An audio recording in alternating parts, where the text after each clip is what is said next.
Okay, in this class, what we're going to cover is a couple of different things. First, we're going to cover creation of a function block itself, and discuss the execution of that and what goes on with this. Next, we'll create a visualization to show how to utilize that tool to help you debug and look at the process, your program, and maybe see if there's any problems with the execution. From there, we'll create a web visualization with that as well. And then lastly, one thing we'll discuss is the creation or use of libraries. So you can actually create your own library files and use them to standardize with the implementation of your code, using it from one project to the next and so forth. So instead of using the export-import function, which is still very useful, you would use the library function, or the creation of your own libraries, I should say, to kind of standardize on various function blocks, programs, or functions. So to get started like we normally would, we again are going to start a new project here. And the first thing we want to do is, of course, select the controller, which in this case is going to be the 750-880. All right, we'll get back to some of this maybe later on, especially with the visualizations. We won't have anything to do with memory layout or network functionality or anything like that, but again, we'll come back to that.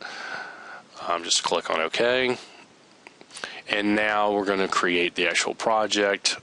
The first, or the main routine, the PLC_PRG, is going to be a program again that we're going to write or use ladder language for. All right, and now what we want to do is we're going to scan the node so we can get the I/O structure, the PLC configuration completed. So I'm going to come down to my Resources tab here and then click on the PLC configuration. And I'm going to expand this, and then I'm going to click on the K-bus, right-key click, append sub-element. And from a different project or previous exercises, I'm going to do this slightly different. Previously, it showed you a couple options where you can build the node up yourself, or in I/O check, you can create that XML file and import that in. There is also a scan feature on here, so I could come in here and scan the node. Now, when you use this, you want to make sure your communication parameters are set up properly. So either using the serial port, or if you're going to use the Ethernet connection, you need to do that ahead of time. But now I'm just going to click on scan, and it's just telling me that any configuration I may have is going to be dumped in place of this one. And you can see here I have my analog in, my analog out, and here you can see the 75999 so forth identifier for the 8 in, 8 out card. Now I could leave this and the project will still work fine because it has identified what that is. If you're concerned about that showing up within your project, you can also right-key click on the module, do a replace, and then if you just type in the actual part number, then you can just drop that in as well. Either way you can do that. You can leave it alone. It's up to you. Again, it would still work. From here, I'm going to go to my input-output, select the digital input-output card. I'm going to put in just one input here, and then my output that we're going to utilize as well. Okay. And again, just be careful here when you're putting in your variable names and pointing it to the correct digital in or digital out, because they do alternate input-output down the module here. They're not grouped inputs and outputs, for example. They alternate. Once I've done this, I can come in and just select OK. I've configured the node, pretty much finished there. And then I can focus on my actual code generation. So I'm going to go back to the POU tab, and I can bring up the main routine if I want. But from here, I want to start building or working on the actual function block that I'm going to create. So from here, I'm going to right-key click in the POU window, add object, select function block. In this case, we're going to use structure text. And then we can just call this lamp_FB for our lamp function block. Again, call it whatever you want for your projects. Just click on OK. And then we can see now all the buttons and so forth for the graphic interface type languages like ladder and function block diagram are gone now. This is a text-based language, so we're not going to see any of that. First thing I'm going to do in here is I'm just going to declare a variable up top to illustrate something with regards to the use of structured text. And I'm just going to declare this lamp flasher as a timer on delay that we're going to use. So a timer on delay function block that's going to be utilized within this project here, this POU, the function block we're creating. So I'm just going to come down into the actual code editor, and now I'm going to use F2, and I'm going to look for a local variable in here that I've declared, which was that lamp flasher. Now, the one way or one reason you can do this is so that now when I click on this OK, I've selected lamp flasher, you will see here that the structure of the lamp flasher timer on delay that I'm going to implement is placed in here. I don't have to know the exact fashion in which that needs to be placed or formatted in here, the syntax and so forth. Obviously, this is pretty simplistic, two in, two out kind of thing. But if we get into more complicated function blocks that we've either created or programs or whatever, and we're going to call those, you can see where we could have maybe 20 inputs and 10 out, where that could be a little more complicated, so we might just want to drop that in. All right, so I'm just going to first put in some things in here, and when I click on, or when I put in the dot here, you'll see, oh, it knows it's a timer on delay. It shows me the various inputs and outputs associated with that. I'm going to select the Q here, which is the output. The preset time, we'll set that at 2000 milliseconds. You could do 2S for 2 seconds, whatever you want there. Again, you don't have to use the milliseconds formatting there. All right, so this is my first line of code, basically. I have a lamp flasher timer on delay that I'm going to call. I have my input. It's looped to the output. The output of the function blocks loop back to the input and so forth. So it's not it. So when the output's false, the input's true, and vice versa. The preset time on this is 2 seconds or 2000 milliseconds. So every 2 seconds, basically, it's going to cycle this on and off as far as the timer on delay. So now I'm going to come down here, set some conditions.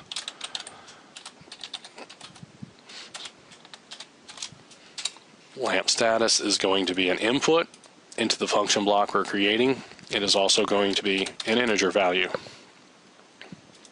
Okay. So,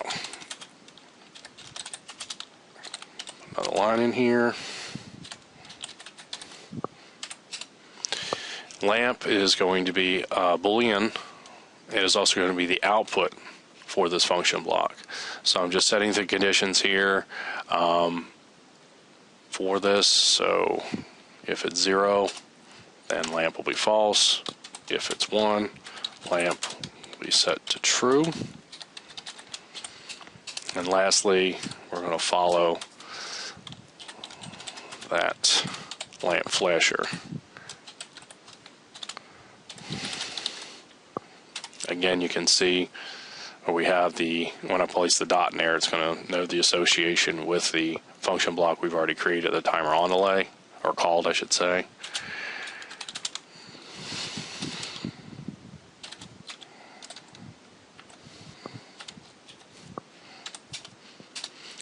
All right, so just finish this up and come back and discuss it for just 1 second.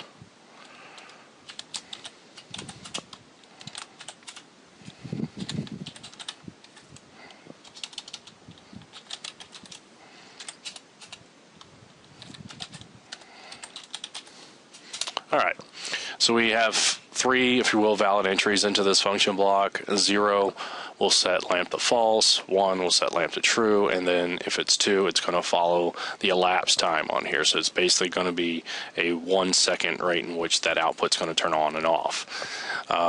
If any other conditions set here, any other values to say on the integer side, you know, someone puts 10 in there or 11, obviously these are one of the 3 valid entries, so lamp will just be set to false. Okay, and once again, you can see here it is not case sensitive.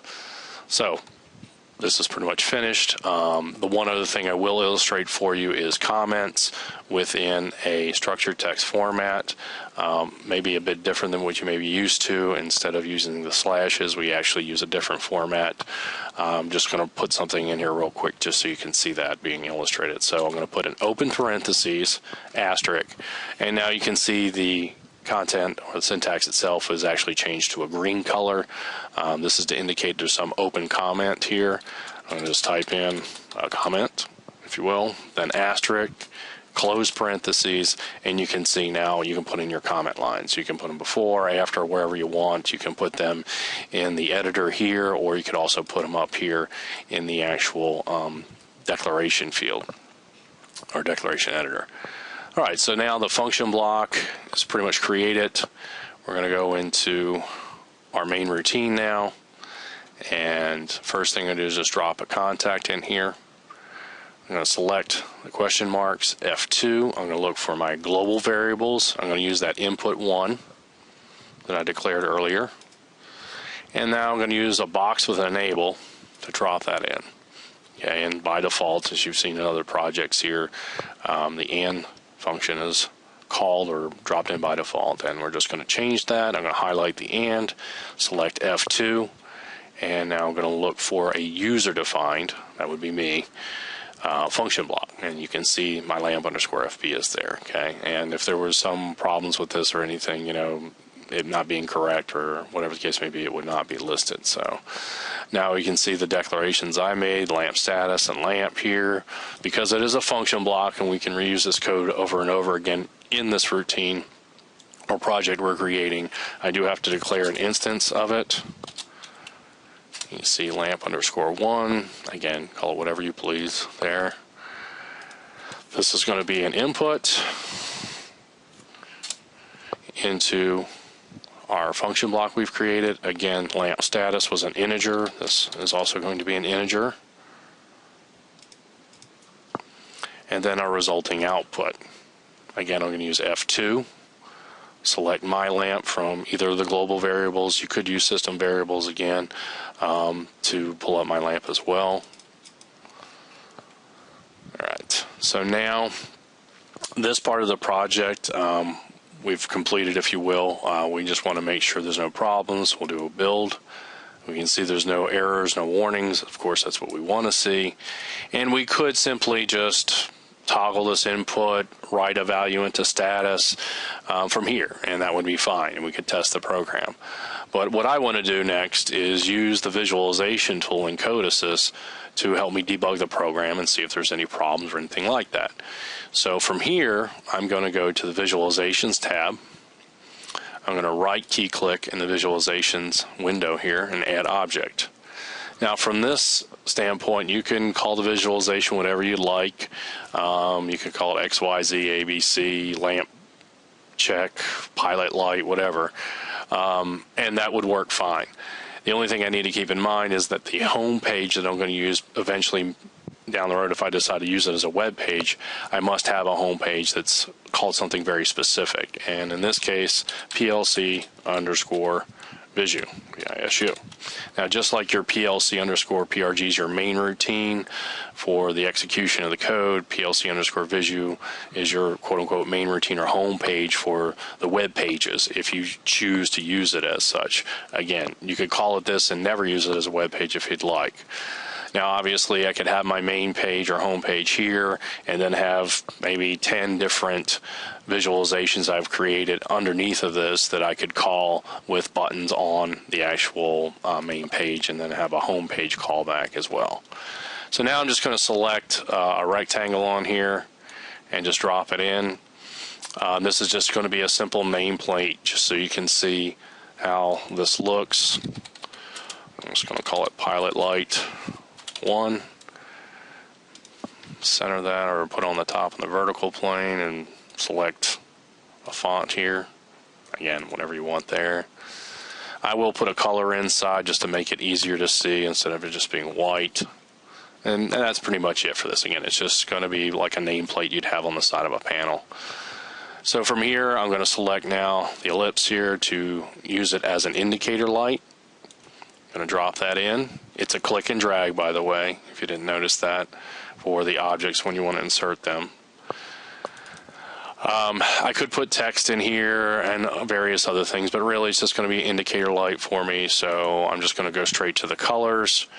Inside, I could use a faded out color and then go bright, whatever I wanted to change the state here. In this case, to make it clear, I'm going to just change the color completely. So off state is going to be green, and our alarm condition or on state will be red. Okay.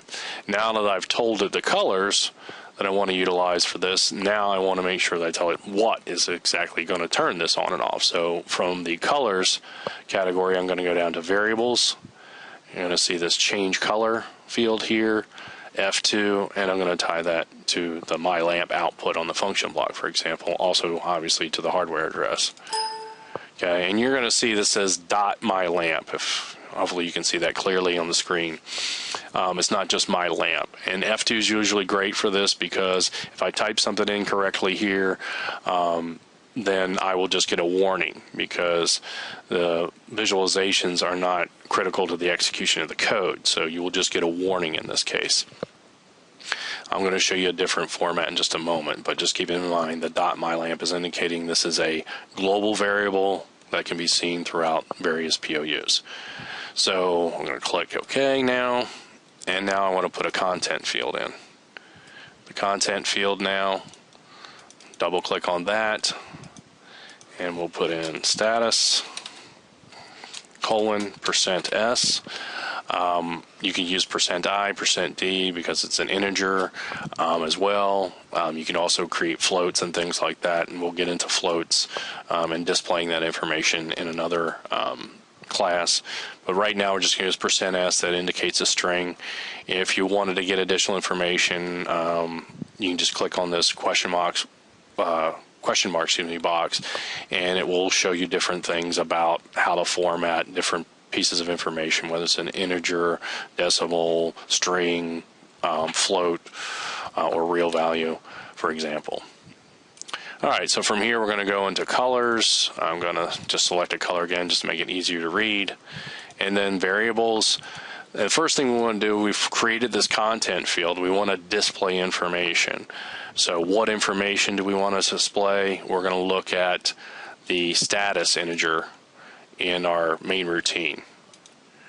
And now you can see it's not dot status like the dot my lamp, it's PLC_PRG dot status, indicating it's a local variable within that specific POU.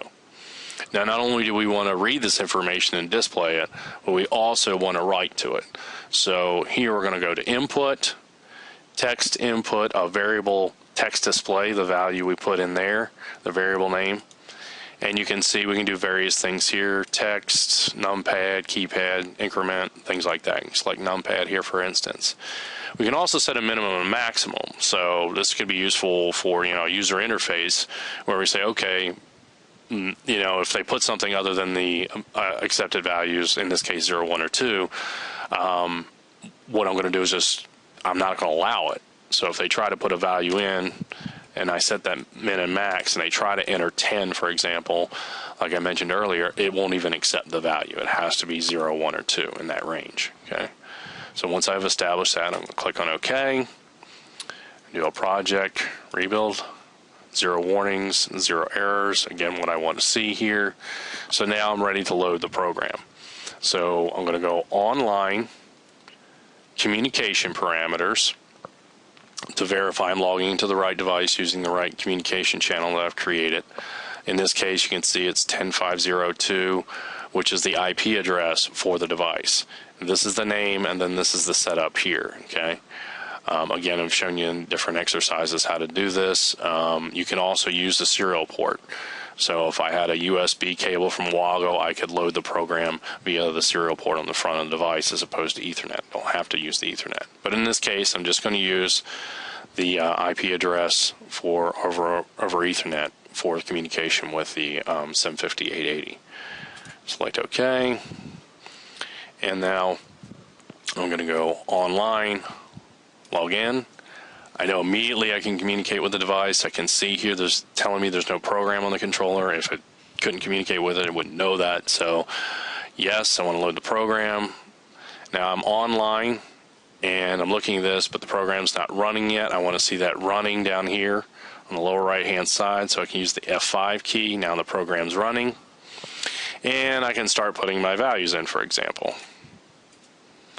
And I can look at it and go, well, wait a minute, nothing's really changing here. Now this is where you get into debugging. I know this is a very simplistic operation here, or program that we've created, but you can get the idea of, instead of having to jump from one POU to another, what I could do is just minimize this and then look at the main routine, for example, and then look at both of those. Well, I can see the enable for the function block is not on right now. So I'm going to turn that on. And now I can see my pilot light starts to flash. So it's actually executing now. Things are working great, doing what it's supposed to. If I change that value, it should change to a true or false statement. You can see it's in a true statement now. And then okay, and it's false. Okay, so just cycling through the values and making sure everything's working. Now, for some reason, even at this point, it wasn't working. I'd go, okay, I need to look a little deeper into this and check the function block. So if I click on the function block right now, I'll get this input assistant window popping up, and it's going to ask me, okay, Mark, which instance of this function block that you've created do you want to look at? Now, granted, there's only one here, but again, we can use this over and over and over again within our project and see this being executed throughout the different POUs we've used it in. So in this case, I'm going to select the one that we have created, and I can open this up, and then I can see the code on the left-hand side, what's being executed on the right-hand side. I could even drill down even further into that lamp flash or timer on delay up here in the declaration field, if you will. So again, I can see all this information, help me do my troubleshooting, debugging, and so forth. So, and again, this is a great little tool to have just for that reason, just to look at this, and instead of having to jump from one POU, maybe set the status, go to another POU to see what's going on with the output and so forth like that, I can just see it all right here on the visualization. So you can, again, see how that could help you. All right, so from here, let's say we've got the project, everything looks great. Now let's say we go, all right, that's great, but now what I want is a web visualization. So I want to load this on the controller. So what I want to do is go online, log out, and we'll set this back up again, maximize this, and we're going to go to our resources tab on the lower right hand side and go into our target settings again. Now in here, what we're going to do is set this up as a web page. Now again, remember, the visualization name, that main home page, has to be that PLC_PRG. But in the visualizations tab here now, we also want to select web visualization. As long as I've named that home page, or it could be just one page, PLC_Visu, then I'm good to go. All I have to do is select that, check that box, okay, and now I should be all set. Again, you can see here it's PLC_Visu. You do want to, if you've loaded the program on already on the device, you still want to do a project clean all, as far as clean all your builds, and then load it. Otherwise, you may run into a situation where you log back into the device and it may load the code or something, or it may not even load the visualization. You'll clearly see that when it does load the web page on. So if I go on now, log in, you see it's changed now, and that's again doing that clean all for the builds. And now you'll see the Java applet it's creating and so forth. So this is actually loading the web page on the actual controller now. All right. So now this is on the controller. I can just verify here things are working properly and make sure my program's running, of course. And it looks good there. Again, we're still in CODESYS. If I open up my browser now,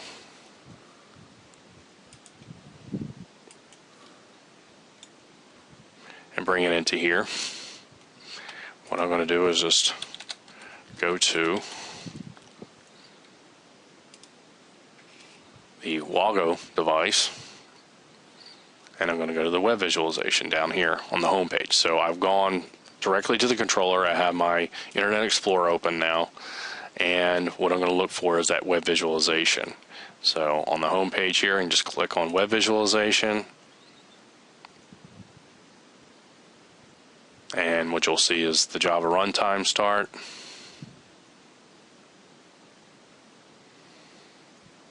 And now we can look at the actual web page.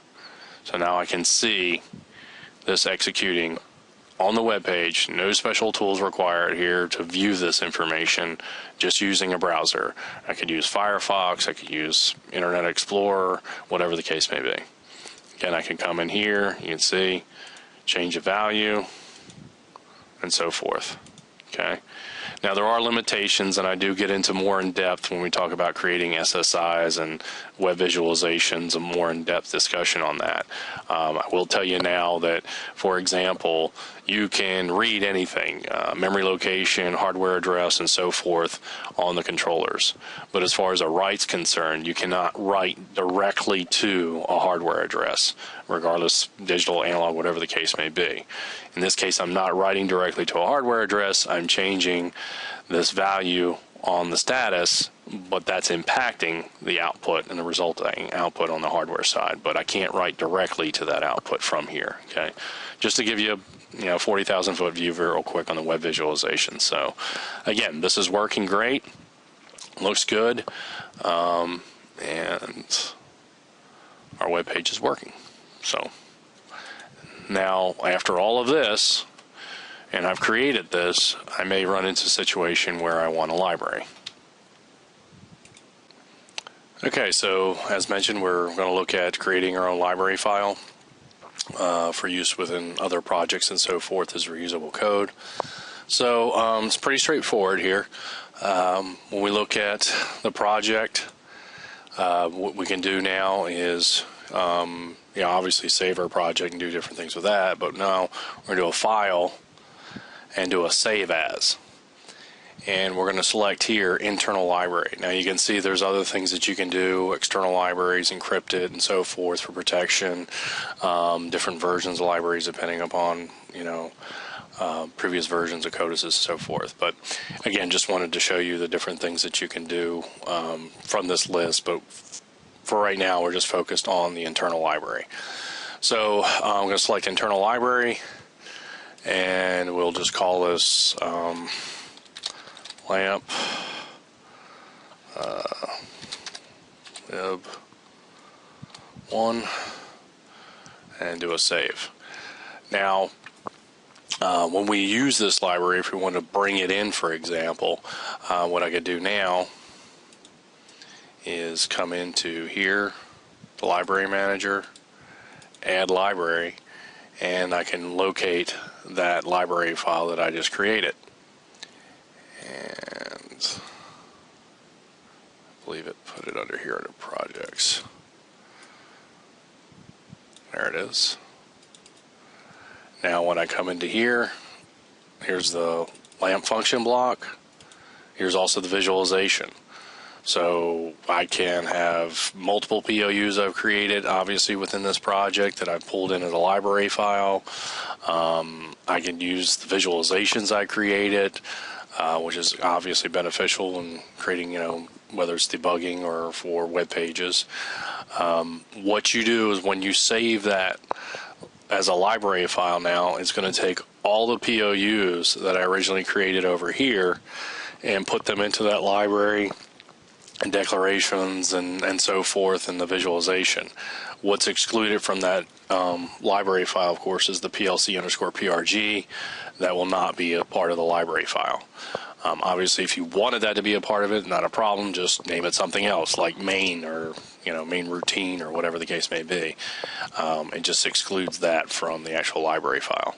So now you can see, bringing it into here, how I could use that POU and actually call it. And just to show you an example of that, I'm just going to minimize this one real quick, or actually switch over to the other one that's running right now. So here is a project running on the controller. We can see, for example, input 1 going high, going low. We can go to the visualization, change the status value. You see it's flashing like it was before in the other project and so forth. And obviously, again, we can make that a web page. There's your PLC_visu. And I just come back here, and you can see the major difference here between the two is now there's no lamp_FB POU in this list. It's still being called over here, but it's not in this POU list. And again, that's because it's part of a library file that I've implemented or used in this project. And going back to the Resources tab and the Library Manager again, you can see where that's been pulled in here. A different version of it, slightly different version of it. From another project. So again, just wanted to show that to you as far as creating libraries, using libraries, and coming back to this one. Again, this is the original one that we created in this class, I should say. So again, you can see the POU. Of course, I can put comment lines up here and describe what it does and all that stuff. But the key thing is, I can't go in here now, modify and change it if somebody wanted to use this project or whatever. So. All right. Hopefully this lesson was very useful for you with creating function blocks of your own, visualizations for debugging, web pages for diagnostics and troubleshooting, and your own library files, as I mentioned, for use within other projects and routines. Thank you for taking the time to view this. Have a great day.